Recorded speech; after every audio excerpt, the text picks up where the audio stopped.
Why does God want us to wait until marriage to have sex?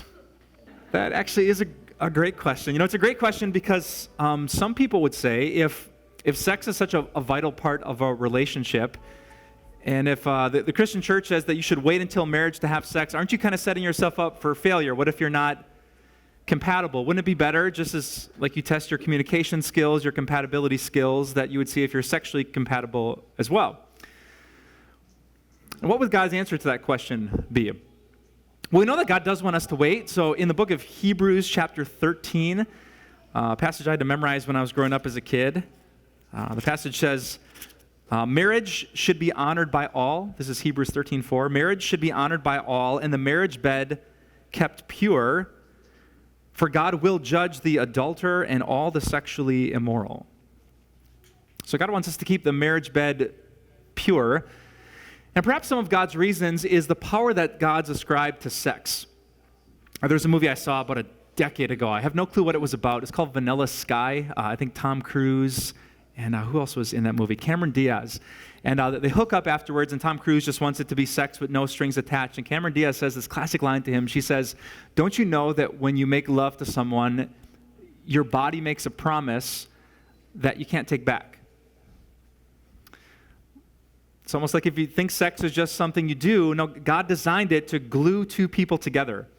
I've learned this in my work trying to help people escape addictions to pornography, that the chemicals that are released in your brain during a sexual encounter are not just for pleasure, as if sex could really be with no strings attached, but it actually works to bond two people together. There's a chemical called oxytocin. Ever heard of that before? It's produced in a woman's body in mass amounts when she breastfeeds her baby, so there's this incredible bond between her and her child. The same chemical is released when two people enjoy sex together, that they just have this incredible bond. This wasn't just something that we do for fun. This is something meant to cement the relationship. So when done right, God has meant sex to be something that doesn't just feel good for a husband and wife. It bonds them together in a good relationship until death do them part. But now think, what happens if we take sex outside of marriage? We end up bonding ourselves to someone who might not actually be good for us. This happens all the time, right? Maybe a teenage girl, a girl in college, could be any one of us. You hook up with someone, and you're not sure of their character yet, if they're good for your soul, for your faith, for your future, and you end up just having this kind of cloudy thinking in your mind because you can't think straight anymore. The chemicals have clouded what God intended to be this really simple decision of analyzing a relationship. We could add 1,000 factors on top of that as well, huh? We think of unwanted pregnancies, how difficult it is to be a single parent, and sometimes that happens when you least expect it. We think of people who feel pushed towards an abortion because they're pregnant and they're not ready and he's not ready.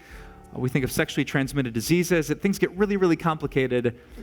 And so when I teach couples about sex in my pre-marriage counseling, I almost always say this, that sex is like a fire. It's a really good thing that God invented.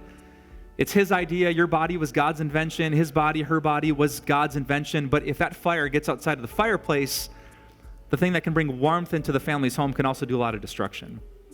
And so God is a loving father. He says he does want us to wait to reserve that great gift of sex as his present given to husband and wife on their wedding night.